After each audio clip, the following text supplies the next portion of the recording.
Hello and welcome. This is How to Communicate to Get What You Want. My name is Kitty Coy. I am a neuroscientist turned magnetic mind coach, and I help people get crystal clear on the vision of what they want to create, release any resistance to having it. Oh, and people are jumping in. I love it.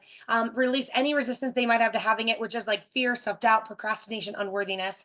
So we can step into our dreams, and the magnetic mind part becomes when you get clear about what you want and you release any roadblocks on the path to getting it. As soon as you take action, when you take one step towards your dream, your mind becomes a magnet and your dream takes 1,000 steps towards you.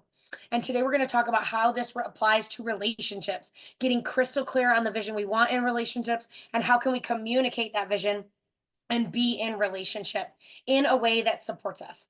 And these apply to all of our relationships in our life because we're talking to everybody. So let's get straight to it. Communication, when it works well and is beneficial for relationships, and when relationships are going amazing, it's like a beautiful dance. People are moving, and I use this kind of like intimate partnership model for these pictures, but in general this is all relationships in your life. Could be personal, professional, like intimate, associates, it's everything.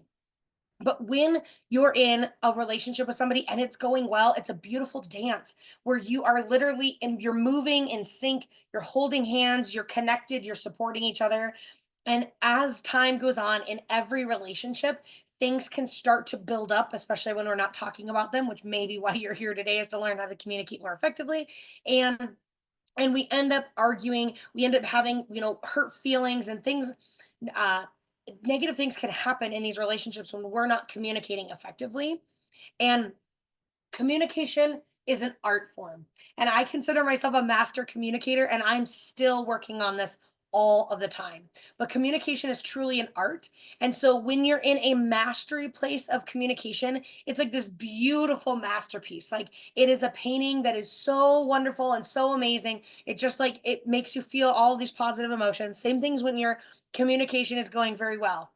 And when we're not communicating well, it leads to misunderstandings and very weird looking pictures like this one. And I just love this as like a visual example of like when we're in a mastery level, it's like it's Monet, it's Van Gogh, it's these beautiful artists. And when we're in misunderstandings around communication, it's like a kindergartner that didn't get doesn't have the skills to create the picture the way it actually looks. So now let's get started.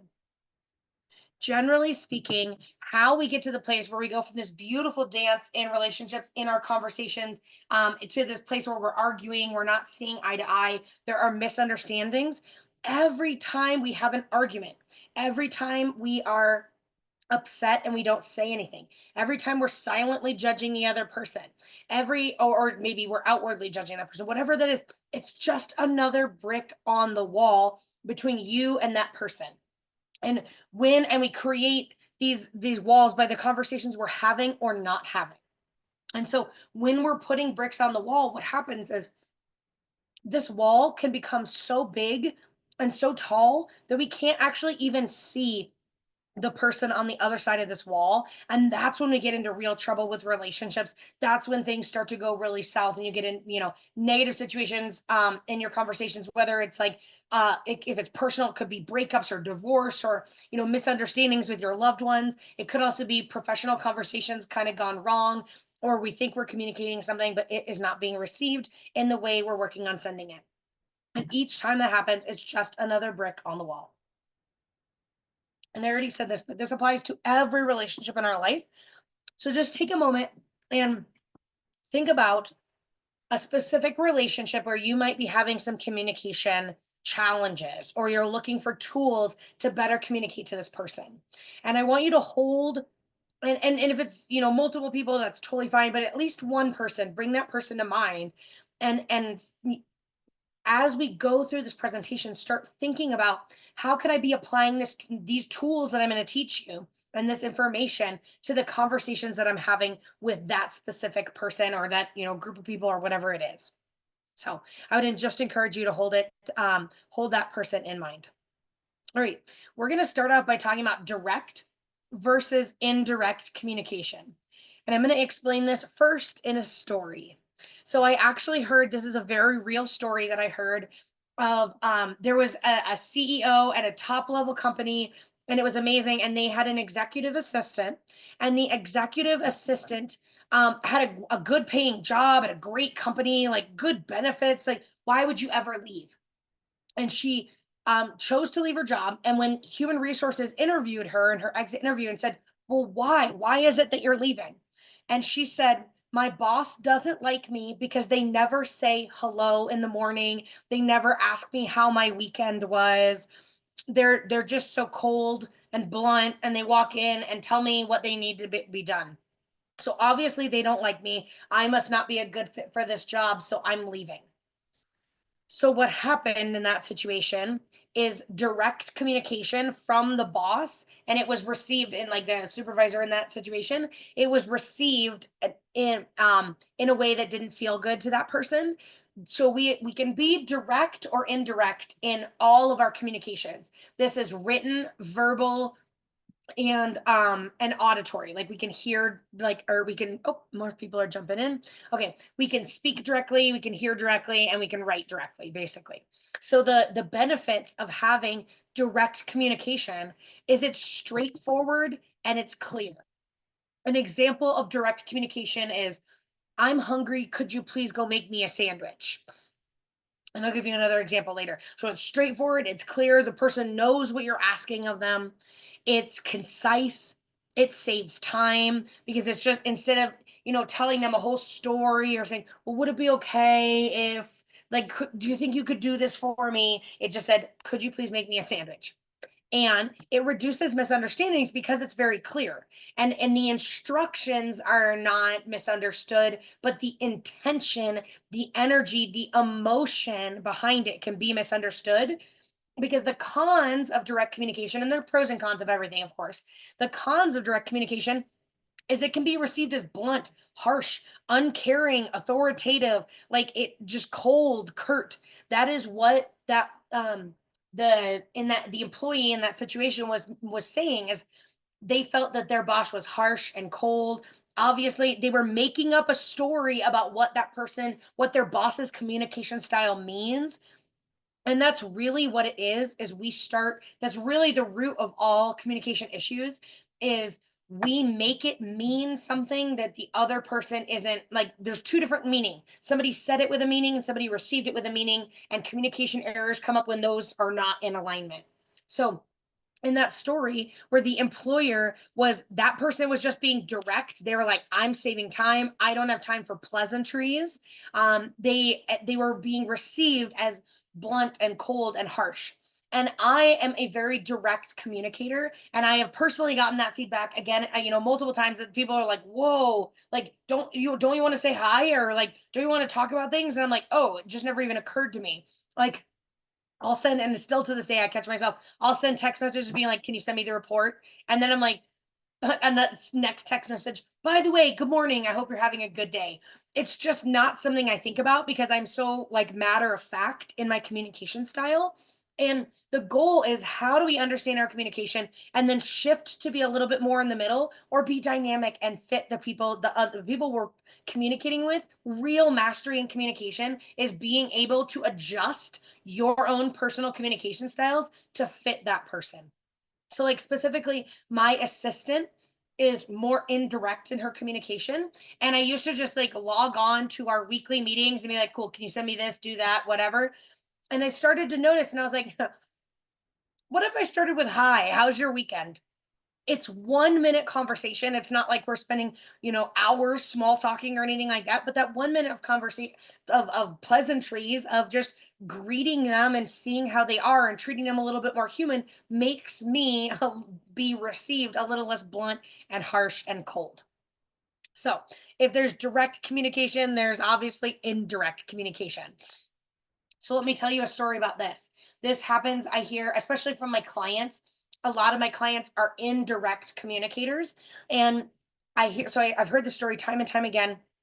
Like, in a relationship, a woman will be communicating things and, asking for things, and but then the partner doesn't respond, and then they feel unheard, unseen, misunderstood. But what's happening is they're communicating indirectly, and the person, their partner in that situation, is not receiving the information. They're like, okay, you said some stuff, but I don't know what you want me to do about it. I don't know what action I can take. That is indirect communication. So, an example of indirect communication in the sandwich example would be like, well, you know, if I'm talking to somebody, I'm like, oh, I'm working at my desk right now and I got this meeting and I really got to prepare for this meeting, but I haven't eaten lunch yet and I'm really hungry. Okay. So, like, if I said that to somebody, if they didn't know me or they didn't know that I was an indirect communicator, they'd be like, okay, so you're hungry. That's nice. Thank you for sharing. Like, you know what I mean? And what really I was asking for indirectly was, could you make me something to eat so that I can keep working? And so oftentimes we think we're communicating something, but we're not really getting the message across, or we're getting the message across without the energy and the emotion that is matching that person. So in indirect communication, the pros are it's polite, it's diplomatic, it's kind, it's thoughtful. It avoids conflict and maintains harmony because you're not really ever saying, I need you to stop and do this for me or whatever that is. The cons of indirect communication is it can be for the listener, it can be confusing. It also leaves room for misinterpretation, and sometimes there's subtlety that's missed. And so there's been many people that I've met or worked with in my lifetime that they'll say things, and I'm really good at, teach communication webinars. I'm really good at hearing as a coach. I can hear what people aren't saying. So I'm a direct speaker, an indirect listener. I can be direct in my listening, obviously, but I'm an indirect listener because I'm listening for what they're not saying. Like, what do I think that they're meaning? And so, in that sandwich example, if somebody said, "Oh, but I'm working right now," and whatever, I would peep back to them and say, "Does that mean you'd like me to make you lunch? Like, would that be helpful?" So I'm confirming using my direct communication style, confirming what they're saying, but it's really easy to miss that subtlety if you don't know the person or you don't know what they're asking for, or you're just, maybe you're busy and your mind's somewhere else. Maybe you have some stress going on in your life. People may say something to you and you just don't even, you're listening and you hear it, but it just doesn't click that they're asking you for something. So that is the con of direct communication. And I already said this, but direct and indirect applies to verbal, a heard, and written communication. Like, how do you speak? How do you listen? And how do you write?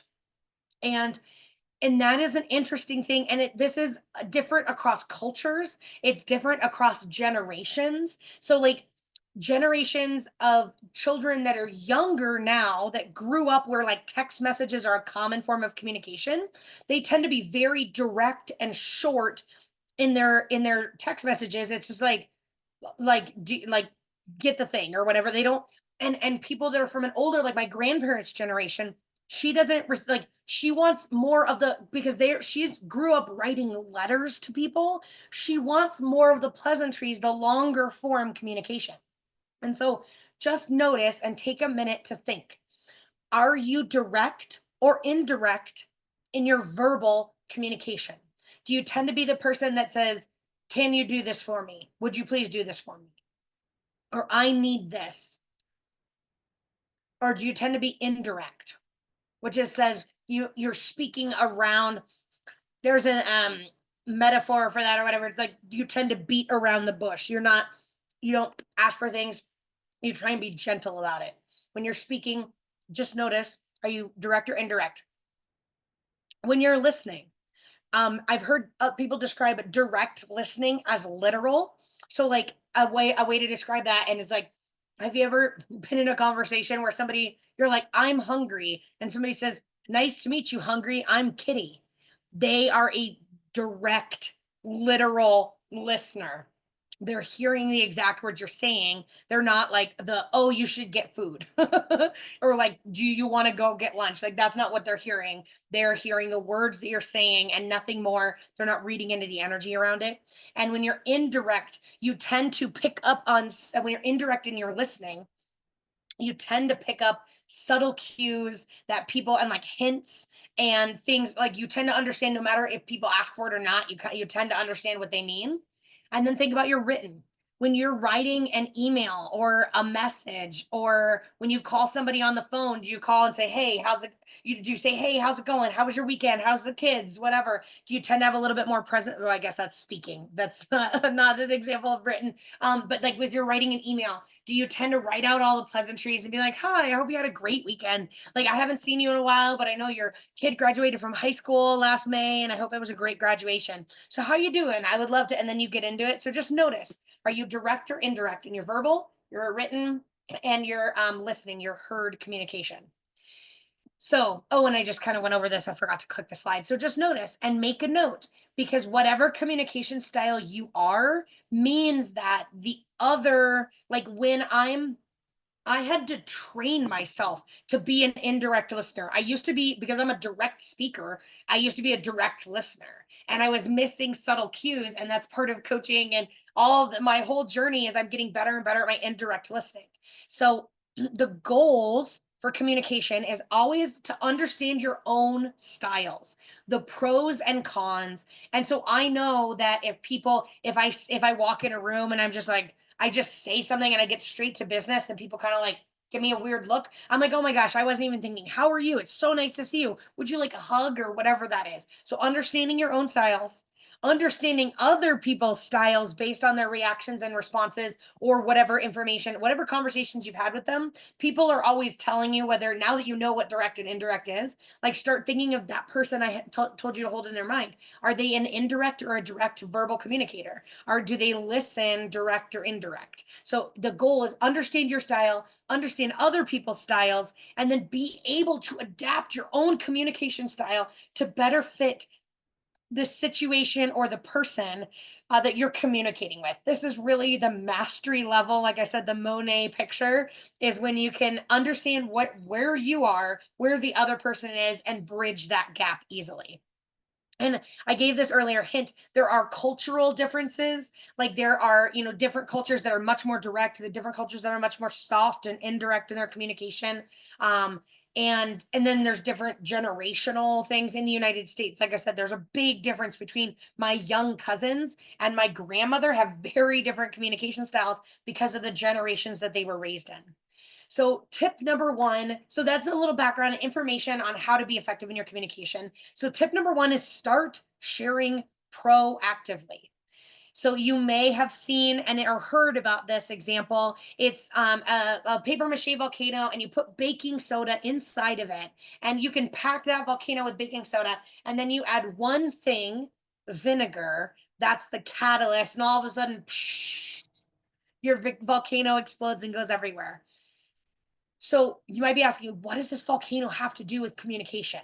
This is what happens in our communication when we have unmet needs that aren't being expressed or aren't being received and fulfilled. So we become this volcano that explodes. Like, think about it. Like, maybe you said, and the person, maybe you're saying it or maybe you're not saying it, that like you're communicating something, you think you're communicating something, or you don't want to be rude, so you're not communicating something, but then you just hit this flashpoint where you're like, I can't take it anymore, and then you snap at that person. That's that volcano eruption. But the good news is we can stop the eruption. And this question is so important. What's one thing that you need to feel connected in a relationship, especially focusing on whatever inspired you to get on this call today, that relationship, or maybe it's a couple, but just think about at least one. What do you need to feel connected in relationships?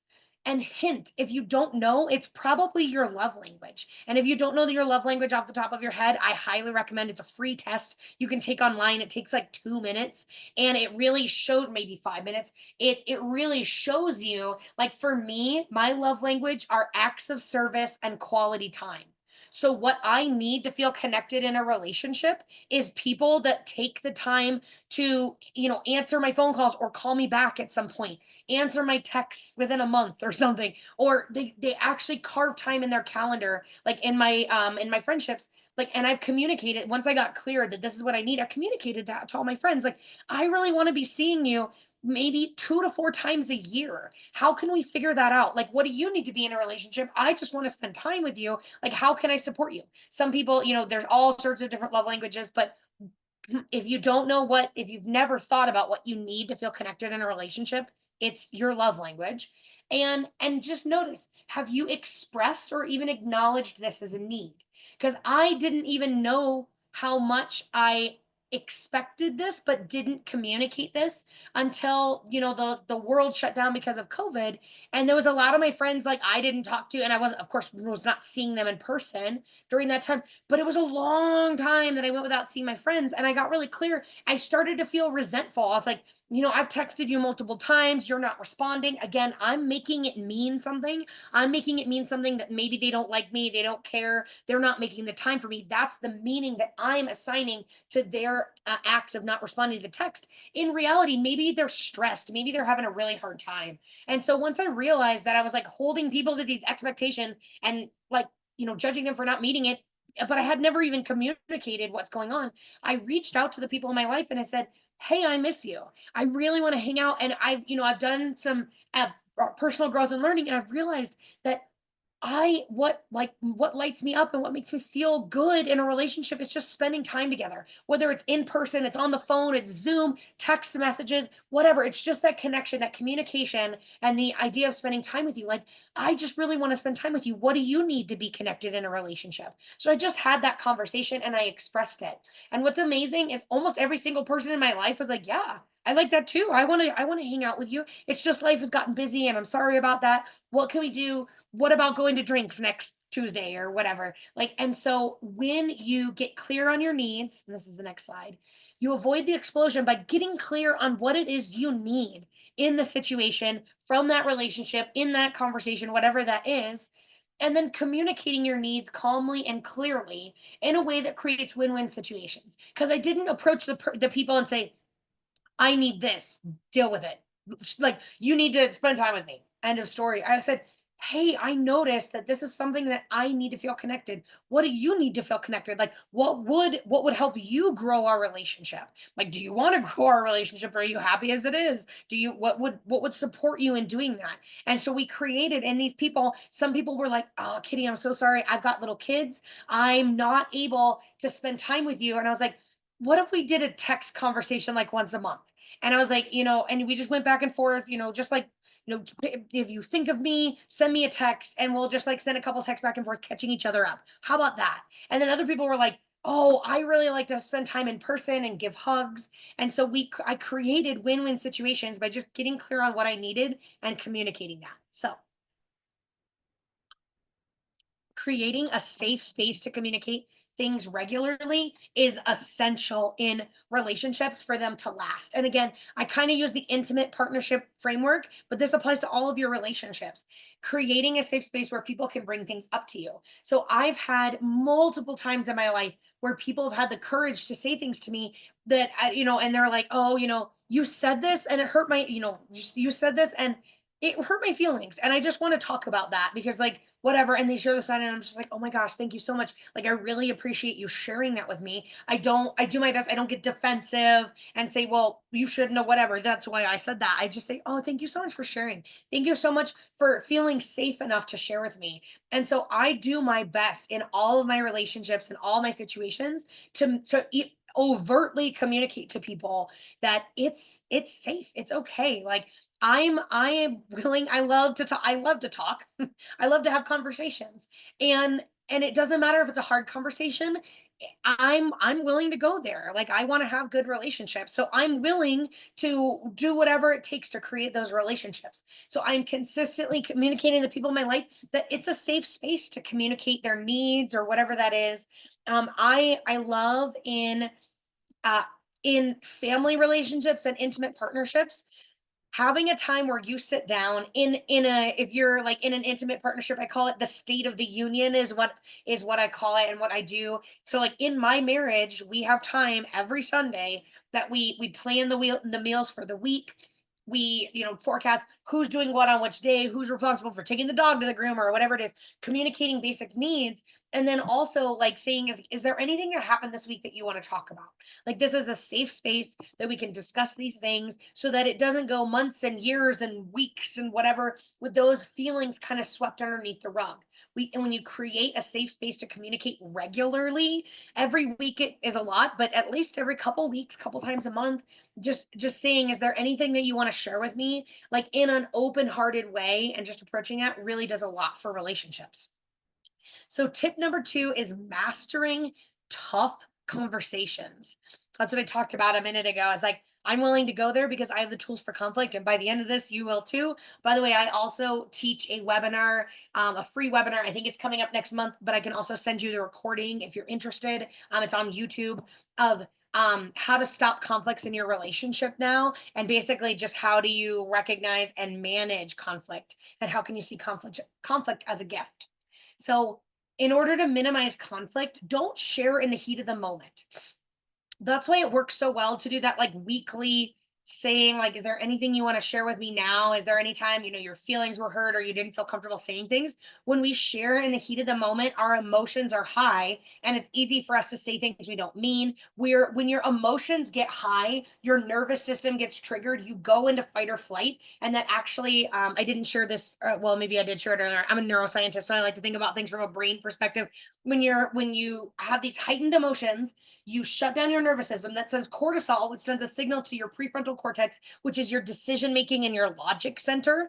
And then that starts a loop in your to your amygdala and it just forward feeds. And literally it shuts down your logic, your reasoning, your capacity just shuts down when emotions hit a certain level. So not sharing in the heat of the moment and sharing at a time later where you're both like calm, cool, and collected is really beneficial in relationships. Another tip to minimize conflict is watch the energy and the emotions that you're bringing to the conversation. If you're like, yeah, I hear what you're saying. Yeah, I'm sorry. Did I feel like I was sorry? No, my body language isn't saying that I'm sorry, and my tone, my energy. Yeah, I'm sorry. It's like that is not received as like, oh my gosh, thank you for sharing. I'm sorry. Like, do you see that, like, my body language, my tone, the energy that I have on that creates a massively different response, even though the words are the same.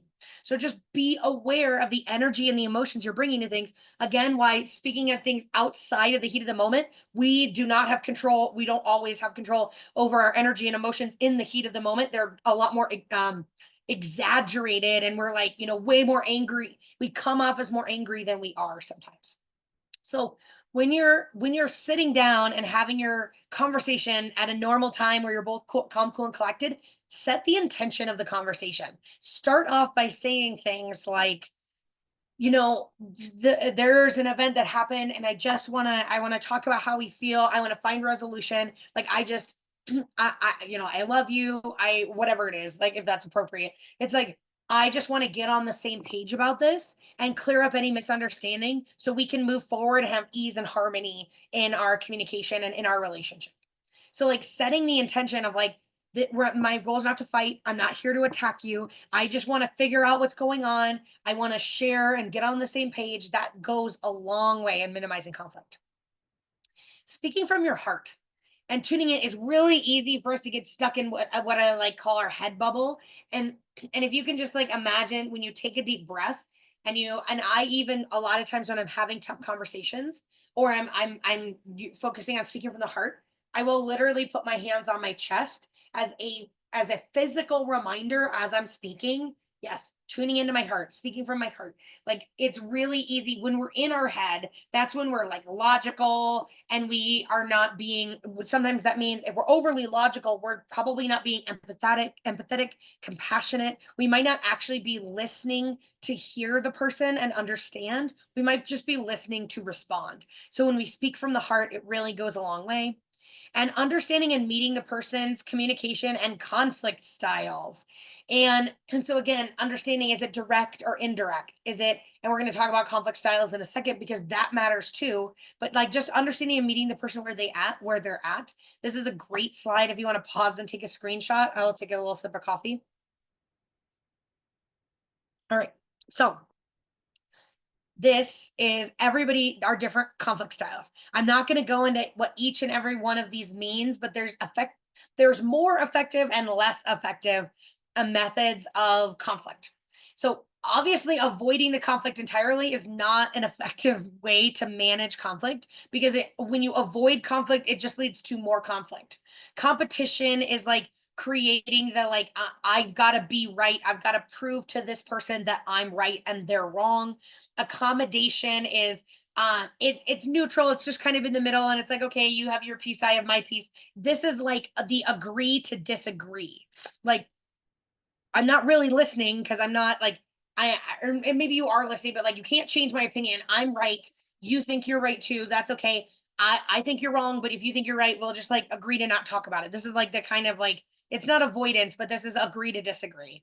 Compromise is finding a solution that's win. When you're in a conflict, finding a situation that's win lose, where one person wins and the other person loses.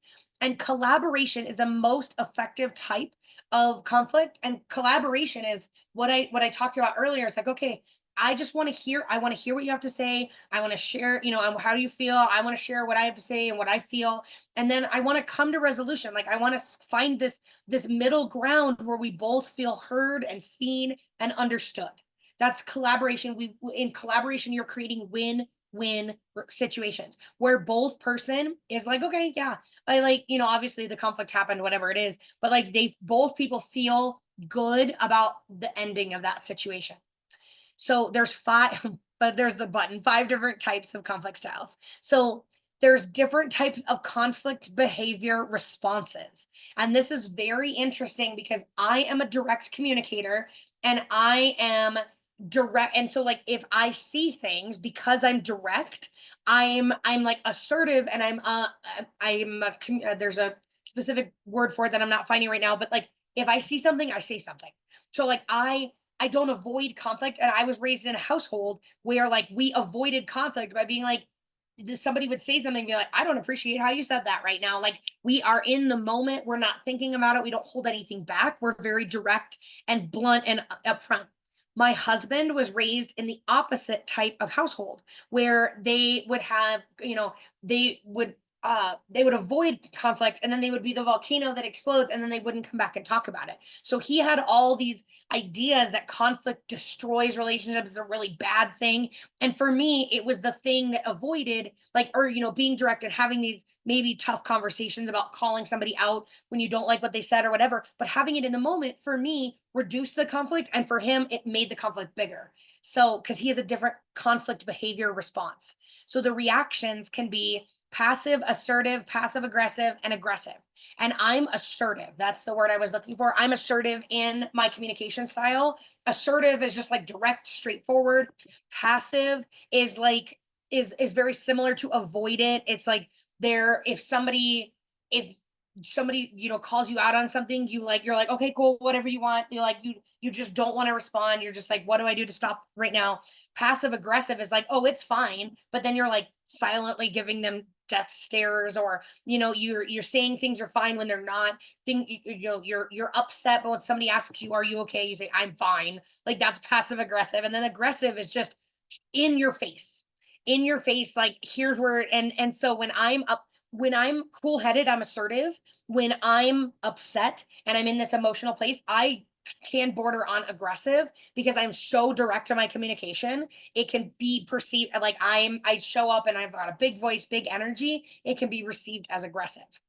And then there are different needs in conflict behavior. And this is what's really interesting. Another way my husband is on the more passive to passive aggressive side. I'm on the assertive to aggressive side.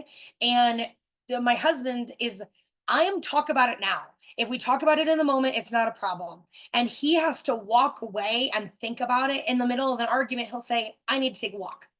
And I used to think, no, you're running away from the conversation. And I used to almost kind of chase him because I didn't understand his conflict behavior response. This is before we were married, whatever things we've worked through. But now I know that he needs that time, and he's like feeling overwhelmed by emotion or whatever it is. He needs to like take a few deep breaths and walk away just to clear his thoughts. And so when you understand the conflict, the communication styles and the conflict styles and the conflict behavior styles of the people in your intimate family, like in your family, the people you live with, the people you're, having in a relationship with, it's really helpful. And it really does a lot for communication because I used to say things like stop running away, and I would say things that he would perceive as hurtful, and he was just responding and taking care of his own needs. So I just wanted to share that.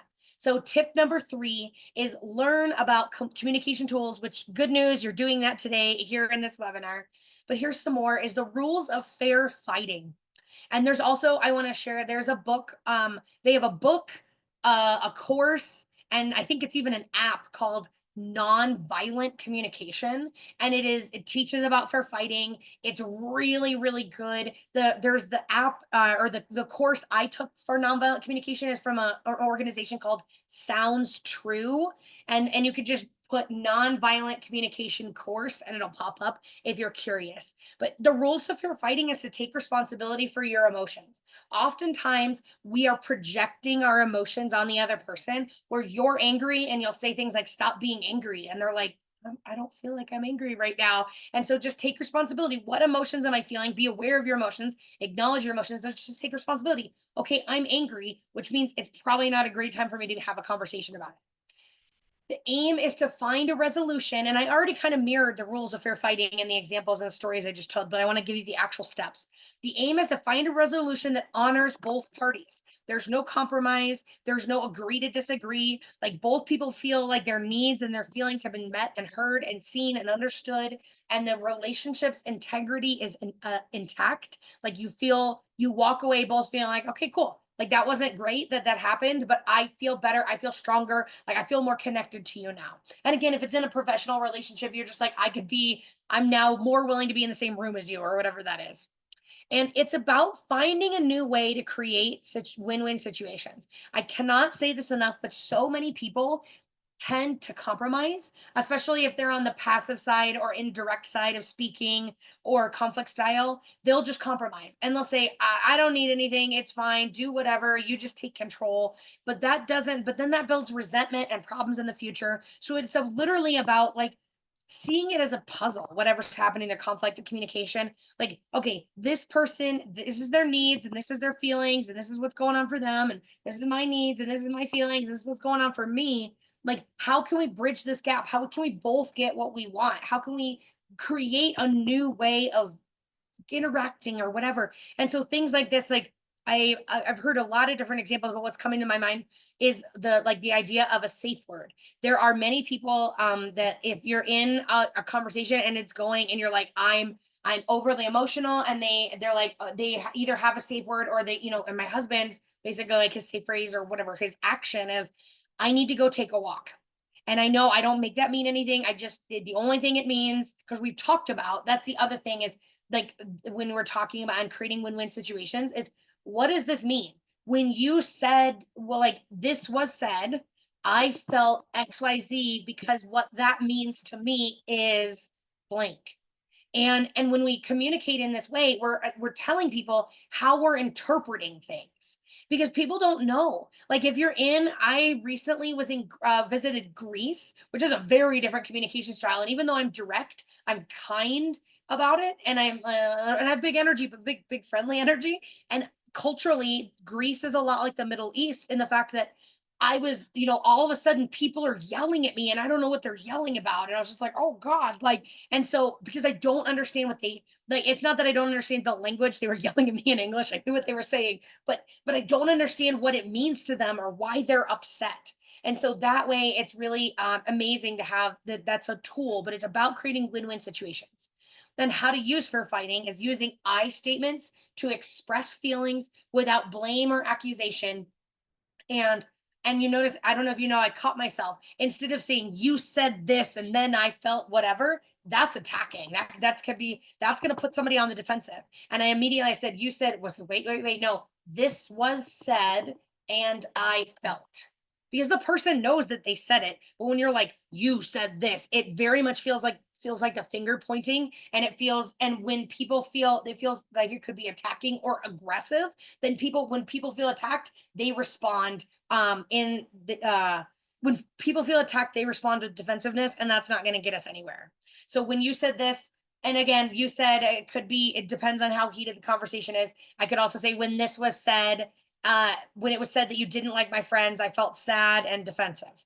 And avoid name calling, of like, notice your body language. This is a closed defensive position. Like, crossing your legs can be perceived as defensive, pointing at people, like getting in people's, there's things you can do that are defensive that you don't want. You want to be like, if I'm listening to somebody and they're sharing things, I literally like sit with my, or stand, but no crossed legs, no crossed arms. And I literally just put my arms to my side with my hands open.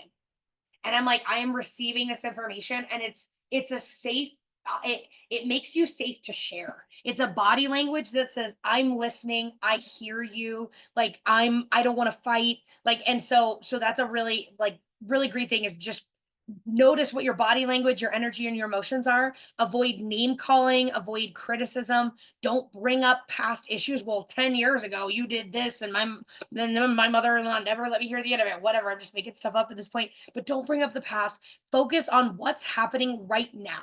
What is the thing that is the problem right now? And if you're like, and this is a problem right now, and it reminds me of, because this problem has shown up in other areas over time, is very different than, well, you attacked me today and you were being whatever, and you're making it, you're being angry and putting it on me and making it my problem, and you do that all the time. Like, look at the thousands of times. Very different energy, words, and emotions in the two different ways I shared. So it's really about, I did this because these people are obviously connecting heart to heart. So this is another way. You don't have to, it if it's your family and you want to touch them, you can, or your intimate partner, whatever, you can, your friends, you can. If that feels comfortable, you don't have to. But I just wanted to mirror that, like, look at that person, looks like she's listening to this person. So I just wanted to say that that's the amazing thing. So there's 3 types of listening, and then we're going to get into the next tips. You can listen to agree, which is basically saying, I already know I'm right, and so are you. So you're not actually listening. You're just listening to confirm whatever it is they're saying. You're listening to disagree, which is basically saying, I already know I'm right and you're wrong. That's when you're listening. And like, it's so interesting. My father does this a lot. He listens to agree or listens to disagree. And he like, and I receive his communication style as very argumentative, because I'll be saying stuff and then he like repeats it back at me. And I'm like, well, yeah, you just like, yes, that's what I said. Or I'll say something and he's like, well, here's why that's not true.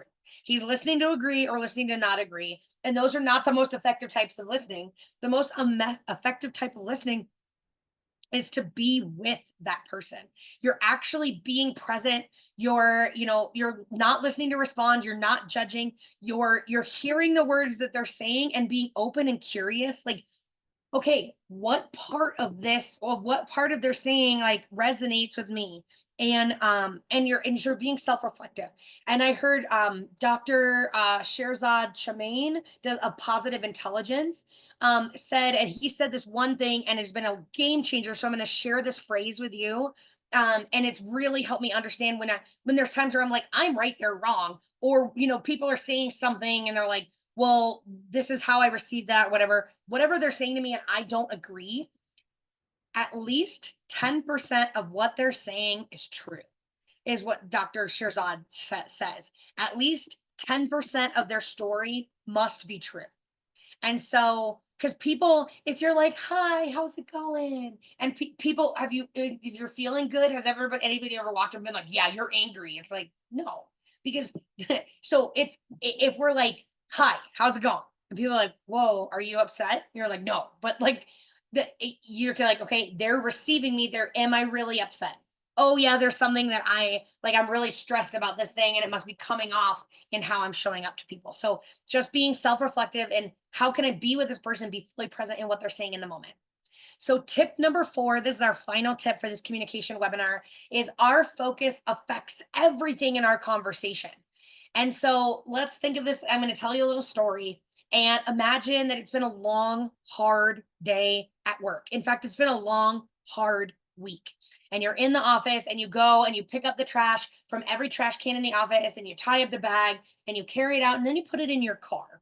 And then you drive home and then you go home and then you just start dumping this trash everywhere, all over your house, whipping around trash bags, just dumping it in your living room, throwing it out at the people in your home. Who's been there?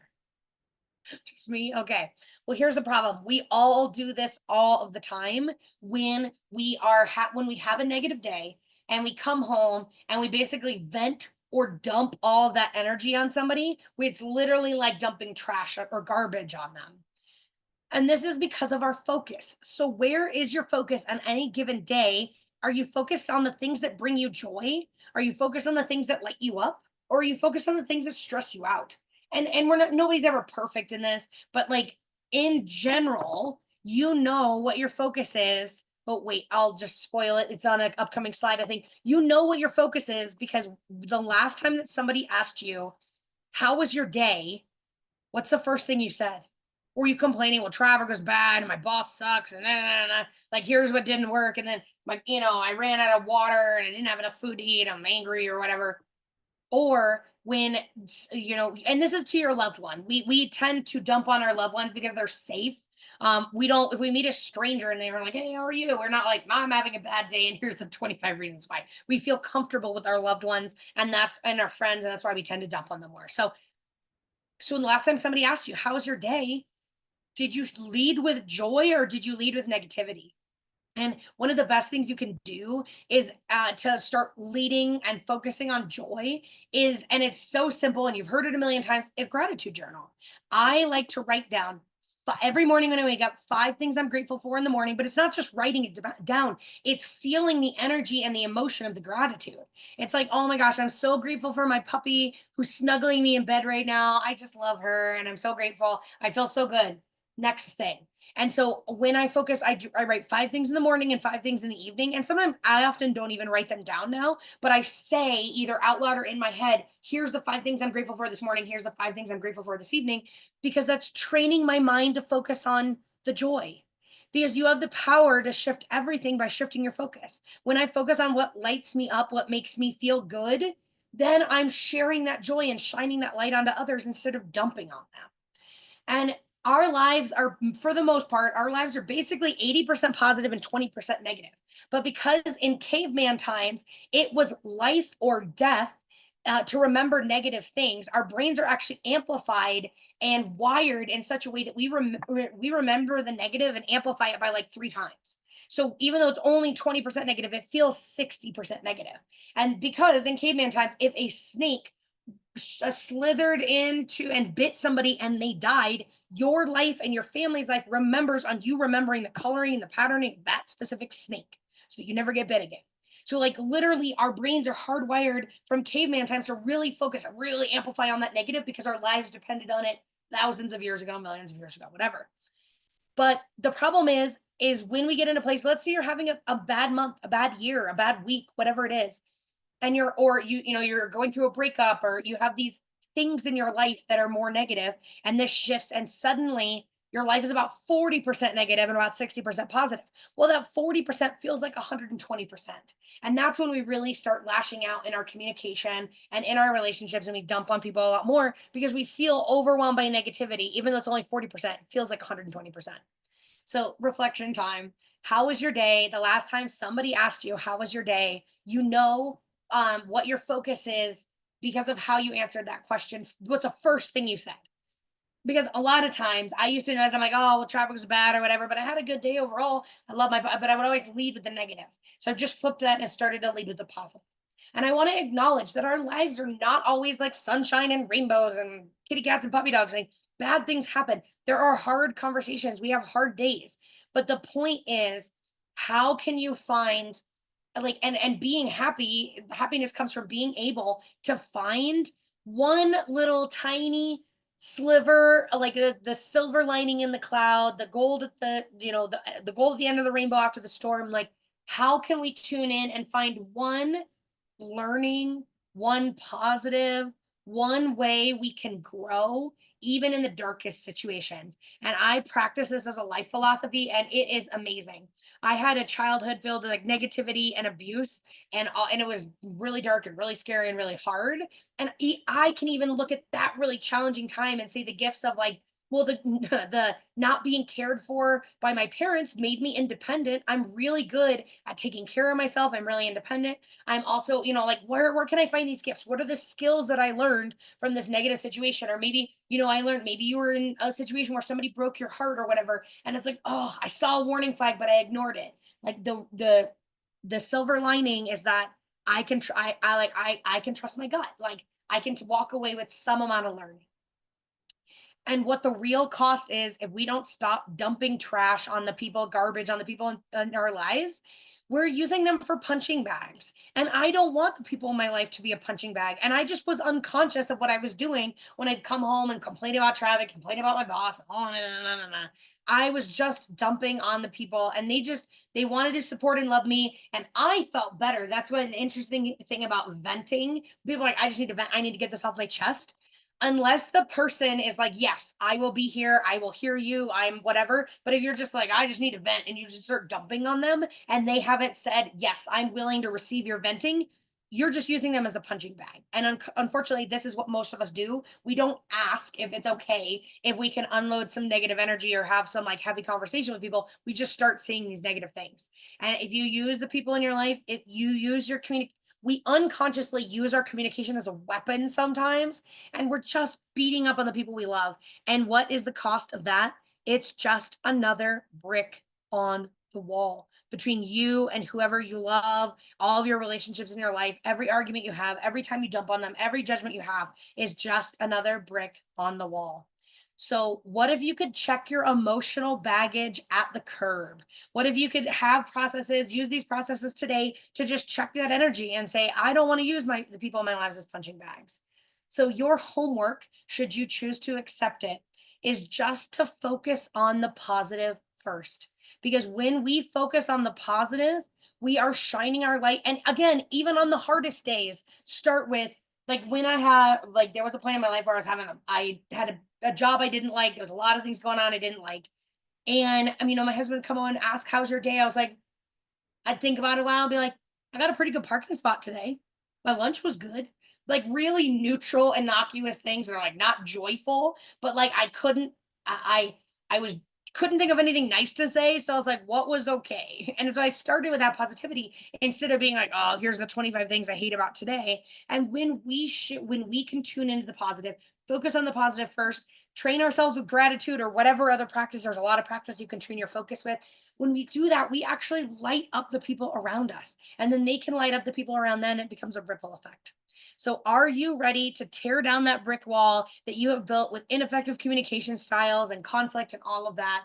If you're curious and would love to learn more about how I might be able to support you in helping you shift your communication styles, I'm offering a free relationship reconnection session. It is a free 30-minute coaching call with me where we're going to talk about some of your challenges around conflict, communication, relationships, like what's working, what's not working, and just we're going to talk it through, and I'm going to give you some tips that you can use today to support you in having better communication and reducing and managing conflict and reconnecting in your relationships. And not only am I going to apply tools today, if it's a fit for us to work together, then I'll tell you the roadmap of moving forward of what it might look like to work with me, like how I can use my neuroscience based tools to support you in shifting your communication styles, being more self-aware around communication and conflict. I actually work with people to rewire their brain for more happiness and success. And so it's truly amazing. So again, this is just tips for immediately how to move forward and a roadmap of how I could help you. I'm gonna actually pop it in the chat if you're interested in booking a session. You have to book it today, and it's a free 30-minute call. I only have like a couple spots available on my calendar, but for November, it's pretty full. So please take the opportunity to learn more of my like to get some skills, some tools, whatever you need. Please take me up on this offer to feel seen, heard, supported in your relationships and have effective communication and conflict. And with that, I am going to pause the recording and open up if anybody has any questions.